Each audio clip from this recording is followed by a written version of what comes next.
Hey everybody, I'm live as John Hope Bryant, founder, chairman, and chief executive officer of Operation Hope. Also the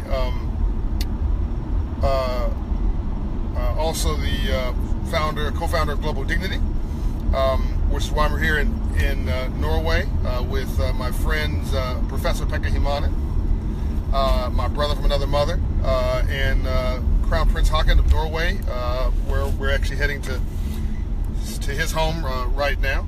I wanted to address something. Pekka and I have been having a wonderful conversation all morning here on what I'm going to call the meaning of life. I see you guys signing on.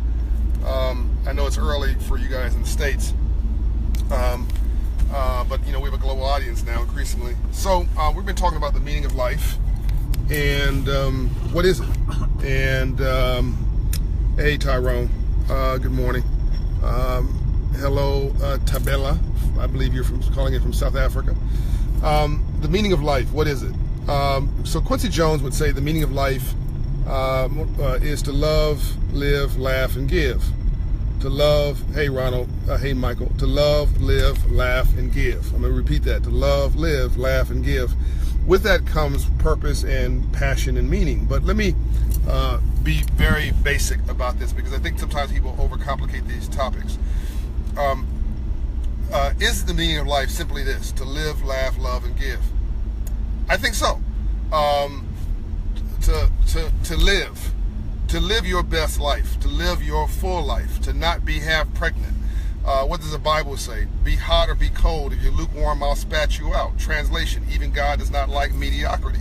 So don't live your life mediocre. Don't live your life, hey Veronica, hey Tracy, good morning. Don't live your life half with a cup half full. Don't live your life with half measures. Don't live your life with half breaths. If you're going to live your life, you don't get a dress rehearsal. This is it. There is no other opportunity for you to make a change. You got to live your life whole and complete right now, with both feet all in your life. Pekka Himanen, one of the most established philosophers in the world, has published 15 books, and has got the top math class with youngest philosopher ever at that time in Finnish history, and is reasonably comfortable in his own skin and lives his best life, and is, I think, one of the best thinkers in the world. By the way, again, this is Pekka, if you don't know who that is. Do some research. Pekka Himanen, one of the co-founders of Global Dignity. Just a brilliant guy. He lives with both feet. Are you living your life with both feet? Or are you living a life of regret?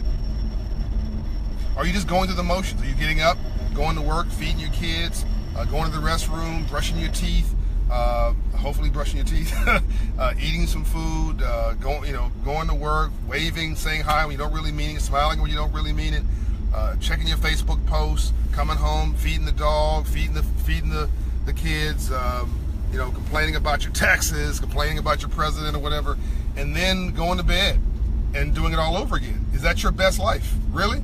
Is that it? Is that all we've got? Or are we gonna do something about all this drama and craziness in this world? So live, laugh, love, and give. So first of all, live your best life. Live a full life, which doesn't mean live a perfect life, because we really have to be perfect in our imperfection. That a saint is a sinner that got up, and that truly it is our sins and our insecurities that allow us to relate to other people and to relate to their problems and their challenges. Pekka and I were talking about this morning. If you were a monk or something, great to be a monk, maybe you can't relate to the rest of the world, because maybe your life is so full of solitude and peace, and the world is full of drama and craziness. And so it took somebody like Dr. King to take that monk-like wisdom and come and crash it back down to earth. Nelson Mandela amongst them, other philosophers and great thinkers around the world, of all races, by the way. We're going to do a whole piece on why racism is stupid. And by the way, racism is stupid, because if I was a black racist and an isolationist, or Pekka was a white racist or a white isolationist, we wouldn't have met each other. And we wouldn't be brothers from other mothers. We wouldn't be great friends, right? So you're a black isolationist or a white isolationist. I have no interest in you, and he has no interest either. We just arrived at the Crown Prince's residence, so it may get a little crazy here in a minute. This guy, I think I can show him.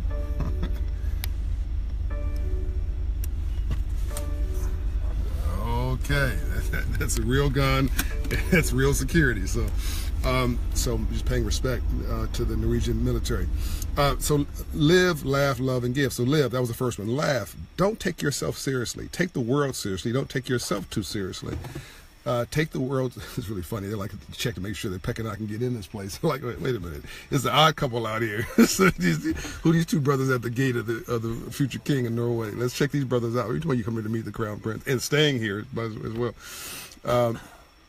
So take life seriously. Never take yourself too seriously. So laugh at everything. Life is funny. People are funny. Okay. I got in there last night and Pekka's white, so they made sure his bags were delivered.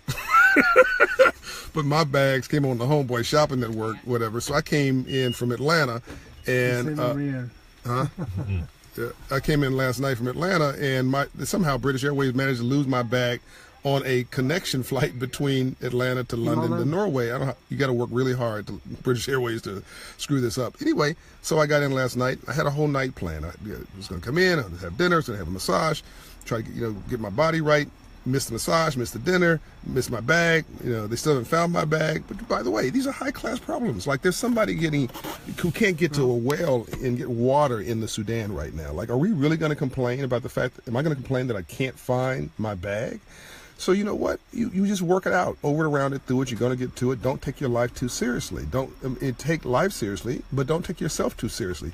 Immediately, I realized that there are people in the world who've got bigger problems than me. You just work it out. You go to plan B or plan C, as Pekka and I talked about this morning. Plan C, right? So live, laugh, love, and give. Love. God's really action, the actionable way you grow to God is love. And you got to be more focused on what you have to give than what you have to get. And people who are love are happier people. Even if you are racist, even if you are a negative person, I'm not going to take that on. I'm not going to inject that energy. Oh, they said we can go in. Okay, they had to really make sure. Are these brothers okay? I'm going to show you the guards. Hold on. Yeah, that's no joke. And those guns are real. Okay? And it's beautiful out here, by the way. So love is God, and God is love. And then the last part is to give, right? You got to be focused more on what you have to give than what you have to get in this world. If you're just focused on what you get, then nobody cares about you. Nobody cares about you, but what you can do for them and your money, your position. In fact, if somebody cares about you, if all you focus about is yourself, no one cares about you because you don't care about anybody else. So basically, in giving is love in action, and that's why we're here for Global Dignity this week. Is that this is really about love and action. If you care about something, you show up. You say you love somebody, you show up in their life. You show up at your church. You give money to your church. You show up at your kids' dance recitals. You show up in your community. You show up at the community meetings. You show up when your friend calls you at 3 in the morning. You know at 3 in the morning you don't want to get out of that bed. Your friend's got a flat tire on Pacific Coast Highway. You're like, don't you have AAA?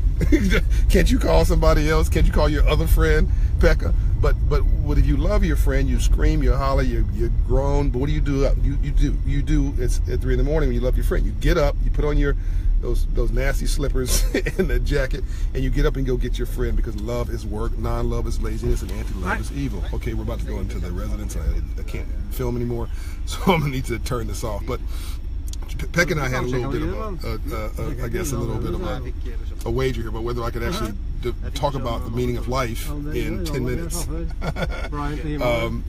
laugh, love, live, to live, laugh, love, and give. Pekka, how did I do? Great. Pekka challenged me one day. He heard about my 2 books ago, Love Leadership, the New Age Lead in the Fear-Based World. And Pekka said, you left something out. And I said, what do you mean I left something out? Pekka said, you left out the hope. What are we most afraid of? What did you say, Pekka? What are people most afraid of? Ourselves. This guy's a genius. We're afraid of ourselves. Absolutely true. What are we most afraid of? Not death, not taxes, not humiliation, whatever. We're afraid of ourselves. We don't feel comfortable in our own skin. And if I don't like me, I'm not going to like you. If I don't feel good about me, I'm not going to feel good about you. If I don't love me, I can't love you. If I don't respect me, I can't respect you. And if I don't have a purpose in my life, I'll make your life a living hell. Whatever goes around comes around. That's it. That's why Pekka's an honorary brother. Okay, we got to get out the car, and we'll do this. We'll pick this up later. Hope you guys enjoyed this Michael Scott, live, laugh, love, and give. Got it. Sylvia, you were right. Okay, so you guys, this message resonated with you. Cool. All right, love you guys. I'm gonna stop being a bad visitor to Norway and get off the live video. All right, I'll talk to you guys soon. See you. Bye.